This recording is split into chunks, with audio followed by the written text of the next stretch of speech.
Hi guys, welcome back. मेरा नाम है सी केतुल पटेल और ये वीडियो के अंदर हम लोग देखेंगे कि अकाउंटिंग के अंदर आपका 5 ईयर का गोल क्या होना चाहिए, क्या स्किल्स आपको अक्वायर करनी पड़ेगी अगर आपको अकाउंटिंग में हायर सैलरी रेंज में जाना है। हायर सैलरी रेंज से मेरा मतलब है कि अगर आपको 1 लाख के ऊपर जाना है तो आपको क्या क्या स्किल्स अक्वायर करनी पड़ेगी, वो सारी चीज़ें हम लोग सीखेंगे। जैसे मैंने लास्ट वीडियो में भी बोला था, ये पूरा प्रैक्टिकल हम लोग करने वाले हैं और स्टेप बाय स्टेप प्रोसेस हम लोग में करने वाला है। तो मेक श्योर करिए कि जो भी आप प्रोसेस करो वो जो फिजिकल नोट्स मैंने प्रोवाइड किए हैं वो फिजिकल नोट्स के थ्रू ही करो।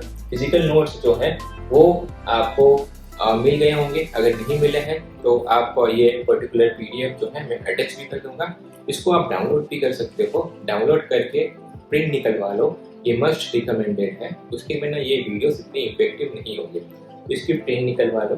प्रिंट अभी तक नहीं मिले तो पहले निकाल के आओ, उसके बाद में ये वीडियो देखो, ठीक है। अभी मैं ऐसा करता हूँ कि आपके पास इसका फिजिकल कॉपी होगा, ये जो आपको स्क्रीन पे दिख रहा है उसको आपको फिल करना है। ओके, फर्स्ट क्या है, फर्स्ट आपको लिखना है कि आपका 5 ईयर का करियर गोल क्या है, और करियर गोल के हिसाब से आपको लिखना है कि नेक्स्ट 5 ईयर्स आप अकाउंटिंग फील्ड में कितना अमाउंट कमाना चाहते हो मंथली। चाहे आप जॉब में कमाना चाहते हो या तो फिर आप अकाउंटिंग का सर्विस प्रोवाइड करना चाहते हो या फिर फ्रीलांसर कमाना चाहते हो, तो वो फिगर आपको लिखना है, ठीक है। उसके बाद में हम लोग डिस्कस करेंगे कि कैसे आप अकाउंटिंग में करियर को अचीव कर सकते हो, ठीक है। वापस रिपीट करता हूँ, अकाउंटिंग में नेक्स्ट 5 ईयर्स के बाद मंथली आपको कितनी सैलरी या फिर इनकम चाहिए वो आपको लिखना है। It can be 50,000, it can be 1 lakh, it can be 2 lakh, depending जितना आपको आपके ऊपर कॉन्फिडेंस है उसके हिसाब से आपको लिखना है। और मैं इंडियन सिनेरियो की बात कर रहा हूँ, मैं आउट ऑफ इंडिया के सिनेरियो की बात नहीं कर रहा। तो इंडिया के अंदर आपको कितना सैलरी चाहिए वो आपको लिखना है मंथली, ठीक है। आपके पास 10 सेकंड का टाइम है, वो आप फिगर एक बार लिख लो।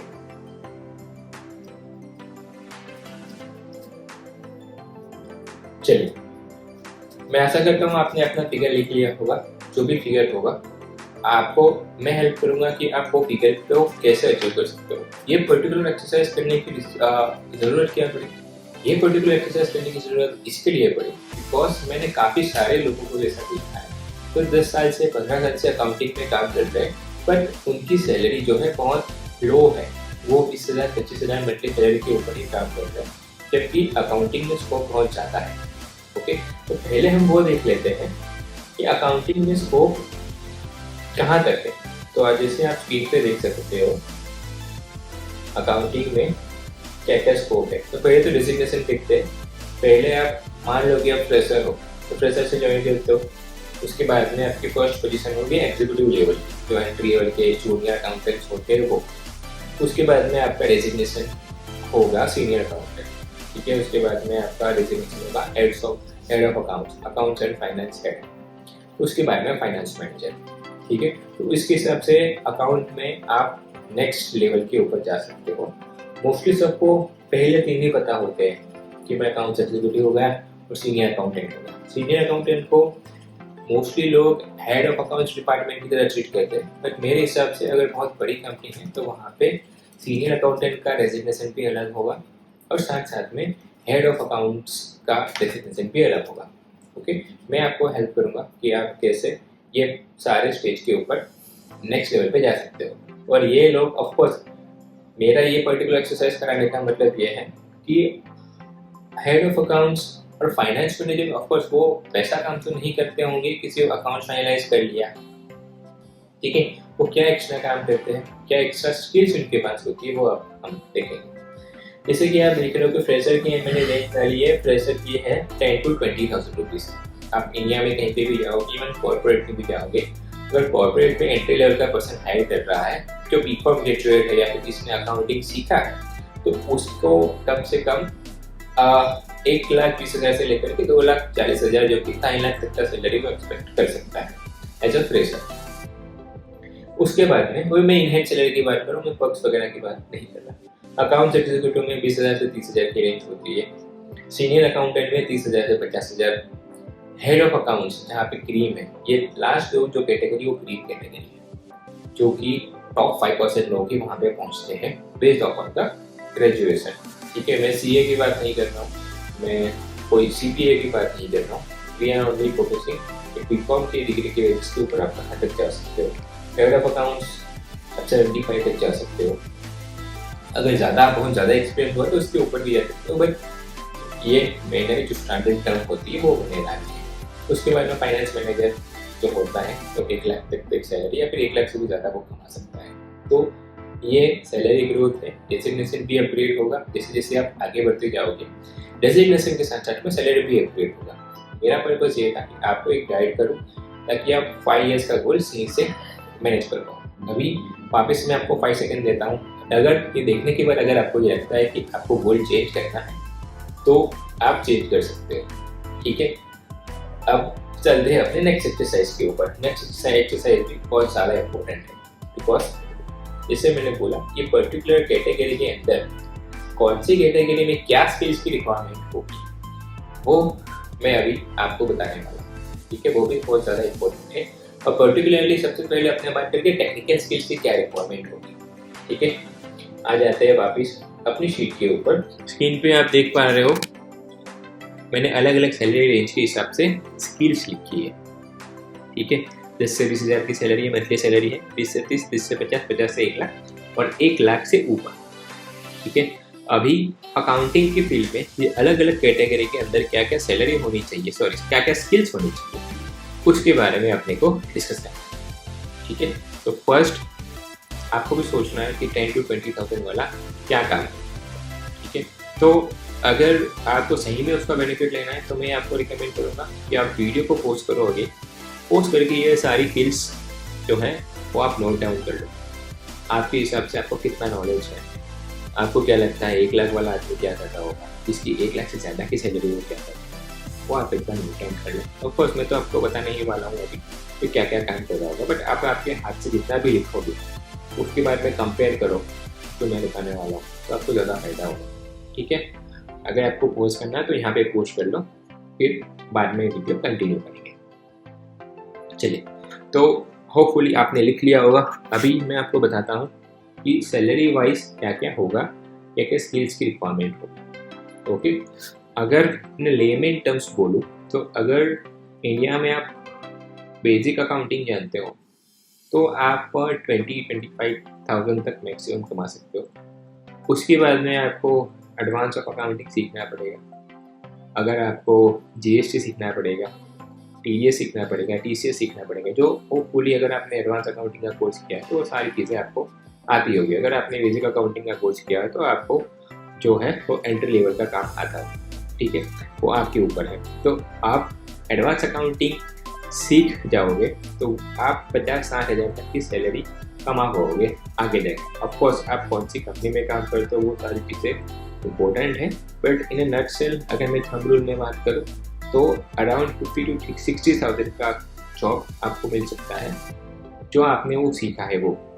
ठीक है, तो स्टार्ट करते हैं। 10 से 20 हज़ार की रेंज में क्या करेगा, तो वो आदमी परचेज एंट्री कर रहा होगा, ठीक है, सेल्स एंट्री कर रहा होगा, पेमेंट एंट्रीज, तो कंपनी में जो पेमेंट आ रहा है उसकी एंट्रीज, रिसीट एंट्रीज, उसके बाद में एक्सपेंसेस की एंट्रीज। ओके, ये सारी चीज़ें कर रहा होगा। एंट्री लेवल का काम है, जो इनवॉइस बना है या फिर दूसरे से जो वाउचर आया है वाउचर की एंट्री करना, चलान एंट्रीज, तो ये एंट्री लेवल का काम हो गया। ठीक है, इसमें कोई मेरे ख्याल से किसी को डाउट नहीं होगा कि एंट्री लेवल का जो अकाउंटेंट होता है वो यही काम करता है। आगे बढ़ते हैं नेक्स्ट कैटेगरी, 20,000 से 30,000 की कैटेगरी। अभी 20,000 से 30,000 की जो कैटेगरी है वो ऑफकोर्स जो ऊपर का काम है वो तो करेगा ही करेगा। ओके, और अगर मान लो कोई बहुत बड़ी कंपनी हो तो हो सकता है वो डेटा एंट्री के लिए भी 20,000 से ज़्यादा की सैलरी दे, बट आपकी प्रोफाइल उसमें अपग्रेड नहीं होगी। इसका मतलब कि आप काम तो भले आपको सैलरी मिल रही है 30,000 रुपये, बट आप काम तो कर रहे हो 15-20 हज़ार वाला है।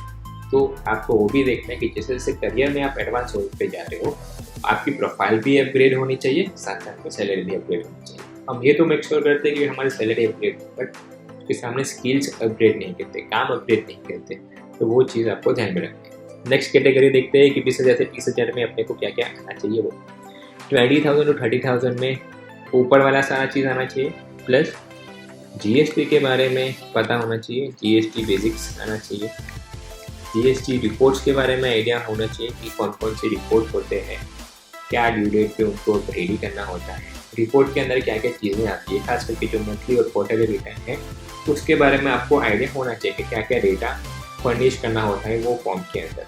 बिकॉज जिसे आपने सीखा होगा कि वो फॉर्म तो निकल जाता है सिस्टम से, पर उसमें क्या क्या आता है, क्या क्या चीज़ें चेक करनी होती है, वो उसका ओवरऑल आइडिया आपको 20,000 से 30,000 की कैटेगरी में आना चाहिए। उसके बाद में दूसरा एक आएगा TDS का कैलकुलेशन।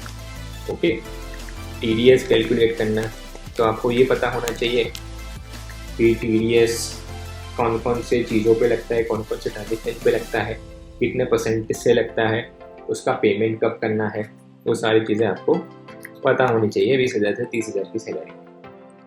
और एक चीज़ इसमें आएगी वो है journal entries. Okay, journal entries मतलब अगर 20,000 से 30,000 में आपको जाना है ये पर्टिकुलर कैटेगरी में, तो जेवी जैसे कि डेप्रिसिएशन की जेवी लगाना हो गया, प्रोविज़न करना हो गया, बेड डेट हो गया, तो उसकी एंट्री, तो ये सारी एंट्रीज जो आपने ऑलरेडी सीखी होगी वो जेवी आपको करनी आनी चाहिए। अगर ये कैटेगरी में इंटरव्यू क्रैक करना हो तो मैं मोस्टली बताऊंगा आपको इंटरव्यू के पॉइंट ऑफ व्यू से। तो अगर आपको जेवी आती है और बोलना आता है, वैसा नहीं, मोस्टली जब हम इंटरव्यूज लेते हैं ना तो वो बोलते हैं डेप्रिसिएशन कहाँ से, पिछले साल से जो एंट्री की थी उसमें से हमने उसको कैरी फॉरवर्ड कर लिया, तो उसमें तो सिस्टम में एंट्री कर लिया, बट उसको जेवी नहीं आती कि depreciation account debit to asset account credit, तो उसको जेवी बोलते हैं। तो वो जेवी बोलना आना चाहिए, तो फिर इंटरव्यू में आपसे पहले वो जेवी पूछेगा। नेक्स्ट कैटेगरी में जाते हैं 30,000 से लेकर के 50,000 की कैटेगरी। तो 30,000 से 50,000 की कैटेगरी में क्या आएगा, उसमें ये पूरा ऊपर का तो आएगा, अभी एडवांस जो आपने सीखा है आपके सिलेबस में ही है। मैंने 50,000 में मिनिमम पकड़ा है कि भाई जो आपने सीखा है उससे अगर आपका अच्छी कंपनी में एक्सपीरियंस है तो 3 साल इसी प्रोफाइल में काम करते हो तो आप कितना आसानी से अर्न कर सकते हो। ओके, अभी ऊपर का सारा प्लस जीएसटी के अंदर जीएसटी रिकन्सिलिएशन, मैं शॉर्ट में लिख रहा हूँ जीएसटी रिकन्सिलिएशन। उसके बाद में जीएसटी रिकन्सिलिएशन के साथ साथ में टीडीएस और टीसीएस के डेटा भेजना, ठीक है, टीसीएस के बारे में आइडिया होना चाहिए आपको। उसके बाद में आपको अकाउंट्स फाइनलाइज करना आना चाहिए 30,000 से 50,000 के रेंज में, फाइनलाइजेशन ऑफ अकाउंट्स। अच्छा, इसके अंदर एक छोटी सी चीज़ रह गई जो मैं ऐड कर लेता हूँ, वो है बैंक रिकन्सिलिएशन स्टेटमेंट बनाना, BRS जिसको बोलते हैं। और आपको 10 से 20,000 में, जो मेरे ख्याल से हम लोगों ने कॉमर्स में अगर कोई पढ़ा हो तो हमने 11th-12th में भी वो सीखा होगा, तो BRS करना आएगा, ठीक है। उसके बाद में इसमें और एक चीज़ अपने ऐड कर सकते हैं जो भी आपने सीखी है, वो है ई-वे बिल बनाना। तो ई-वे बिल बनाने के लिए भी आपको बोला जाएगा। ओके, वापस आ जाते हैं 30,000 से 50,000 की कैटेगरी में। तो इसमें आप देखो कि बैलेंस शीट रेडी हो गई, फाइनलाइजेशन मतलब बैलेंस शीट रेडी हो गई, प्रॉफिट एंड लॉस रेडी हो गया, अगर ट्रेडिंग अकाउंट है तो ट्रेडिंग अकाउंट रेडी हो गया, कैपिटल अकाउंट रेडी होगा, ये सारा काम फाइनलाइजेशन ऑफ अकाउंट्स में आएगा, ठीक है। इसके बाद में आपको इसमें तो सॉफ्ट स्किल्स भी देखनी पड़ेगी, बिकॉज 50,000 अगर आप कमा रहे हो तो ऑब्वियसली कोई जूनियर होगा जो आपको असिस्ट करेगा, वो डेटा एंट्री ऑपरेटर होगा, कौन सा एग्जीक्यूटिव होगा, तो आपको वहाँ पे चाहिए टीम मैनेजमेंट की स्किल्स। आपको लोगों को मैनेज करना आना चाहिए। अगर मैनेजमेंट ने कोई रिस्पॉन्सिबिलिटी आपको दी है तो as a team leader, as a manager आपकी रिस्पॉन्सिबिलिटी होगी कि आप उससे काम करवाओ, तो वो आएगा यहाँ पे टीम मैनेजमेंट के, ठीक है। और एक चीज़, अगर आपको ये 50,000 की कैटेगरी में जाना है और आगे भी जाना है, वो आपको सीखना चाहिए, वो है राइट कम्युनिकेशन। आप कोई भी कैटेगरी में हो, ये 5 में से right communication is most important thing after technical skills. अगर आपके पास कम्युनिकेशन स्किल्स नहीं होगी तो आप इंटरव्यू क्रैक नहीं कर पाओगे, सैलरी नेगोशिएट नहीं कर पाओगे, टीम से काम नहीं ले पाओगे तो अल्टीमेटली प्रोडक्टिविटी आपकी कम होगी। आपके काफ़ी सारे फंक्शंस वैसे होंगे जैसे कि वेंडर्स के साथ डील करना, अपने क्लाइंट के साथ डील करना, वैसे काफ़ी सारे फंक्शन जो है उसके लिए आपको कम्युनिकेशन स्किल चाहिए, आपको लोगों से काम लेना आना चाहिए, अपनी बातों को लोगों के सामने रखना आना चाहिए। तो अच्छा कम्युनिकेशन अगर आपके पास है that will be always a plus point. जब भी आप इंटरव्यू में जाओगे तो वही प्रेफर करते हैं कि सामने वाला अपने आप को एक्सप्रेस तो कर पाए। बिकॉज अगर आपको 50,000 से ऊपर की कैटेगरी में जाना है, you will be representing a company from finance point of view, accounts point of view. तो मान लो कोई बहुत बड़ी कंपनी है, उसके डिपार्टमेंट को आप हेड कर रहे हो, तो ऑब्वियसली मैनेजमेंट यही चाहेगा तो वैसा कोई पर्सन हो जिसकी कम्युनिकेशन स्किल्स बहुत अच्छी हो। ठीक है, तो ये कम्युनिकेशन स्किल्स आपके अंदर होनी चाहिए। ये है अपनी थर्ड कैटेगरी। नेक्स्ट कैटेगरी हमारी है 50,000 से 1 लाख की कैटेगरी। अभी यहाँ तक तो आपको पता है 50,000 में आपको क्या होना चाहिए, सारी चीज़ आपके कोर्स के अंदर कवर हो गई। अगर आपने एडवांस कोर्स लिया है, बेसिक कोर्स के अंदर आपको मेरे ख्याल से 30,000 वाली सारी चीज़ें कवर हो गई होगी। अभी आता है सबसे इम्पोर्टेंट चीज़, आप ध्यान से सुनना क्या क्या चीज़ें वैसी होगी। इसके अलावा जो ऊपर हो गया वो तो आपको आना ही। अभी 50,000 से 1 लाख वाला आदमी क्या वो डेटा एंट्री करेगा? नहीं। क्या वो GST की रिपोर्ट्स भेजेगा? नहीं। ये सारी चीज़ें वो अपने जूनियर से करवाएगा, अपनी टीम से करवाएगा, सीनियर अकाउंटेंट होगा उससे करवाएगा। अभी उसकी रिस्पॉन्सिबिलिटी ये होगी कि भाई कंपनी में ओवरऑल मैनेजमेंट के पॉइंट ऑफ व्यू से डेटा रेडी करके दे मैनेजमेंट। ठीक है, वो क्या डेटा होता है वो मैं आपको बताता हूँ। ये सब भी मेरे ख्याल से अगर आपने कॉमर्स सीखा है, कॉमर्स में पढ़े हो तो वो आया होगा आपको। वो है कैश फ्लो और फंड फ्लो स्टेटमेंट।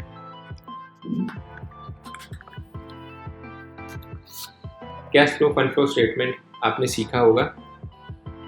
वो अगर कोई बड़ी कंपनी है, अच्छी कंपनी है, कॉर्पोरेट है, तो उसमें ये स्टेटमेंट प्रिपेयर होते हैं और मैनेजमेंट को प्रेजेंट होते हैं। उसके बाद में budget and forecasting, budget ready करना, उसके बाद में उसको एक्चुअल के साथ कंपेयर करना और उसको बोलते हैं वेरिएंस एनालिसिस।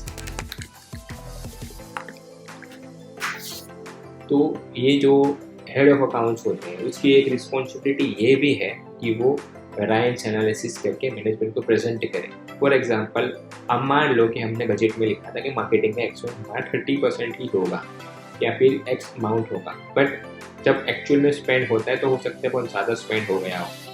तो उसका रीज़न आइडेंटिफाई करना उसकी रिस्पॉन्सिबिलिटी मैनेजमेंट की है और आपकी है, बिकॉज उसके हिसाब से फिर बिजनेस का आगे का प्लान होगा। तो वेरिएंस एनालिसिस यहाँ पे काम किया है। तो आगे जाके अगर आपको एडवांस में जाना है तो आपको ये सारी चीज़ें सीखनी पड़ेगी। ओके, इसके बाद में और cash flow fund flow statement, business में कितना फंड आ रहा है, कहाँ पे यूटिलाइज हो रहा है, इंटरेस्ट में कितना जा रहा है। तो डिटेल में मैं नहीं जाऊँगा, बट यही समझ लो ये आपको आएगा जब आप 50,000 से ऊपर की कैटेगरी।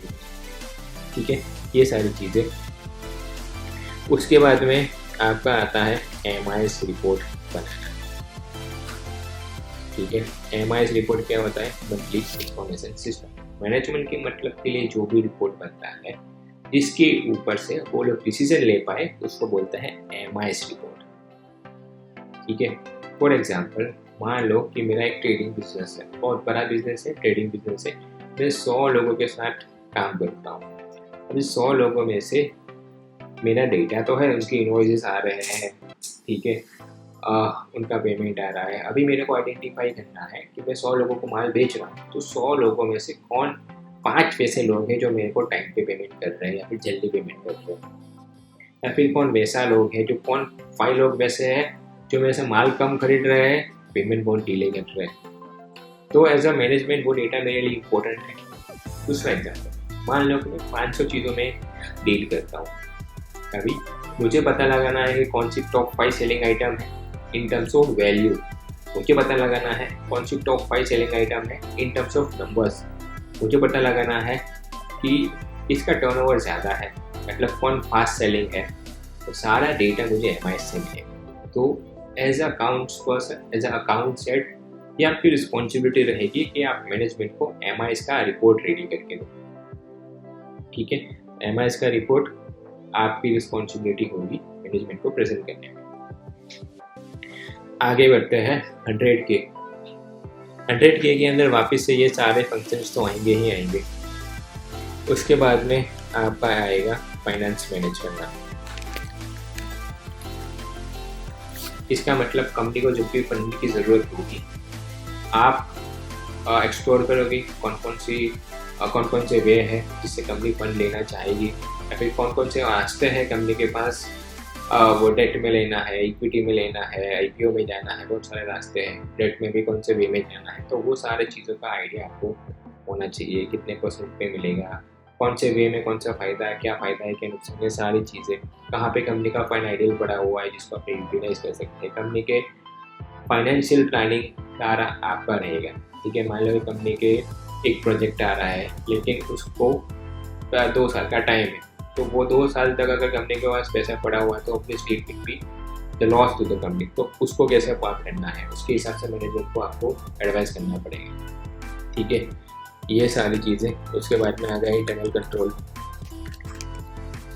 इंटरनल कंट्रोल मतलब कंपनी में अकाउंट्स की क्या सिस्टम होनी चाहिए, किस हिसाब से वाउचिंग होना चाहिए, किस हिसाब से वो बेकर चेकर का कंसेप्ट होना चाहिए, और एंट्री लेवल से लेकर के पूरे एसओपी सेट करना, ये काम आपका रहेगा। अकाउंट्स डिपार्टमेंट में जो भी चेंजेस हैं उसके लिए आप रिस्पॉन्सिबल हो।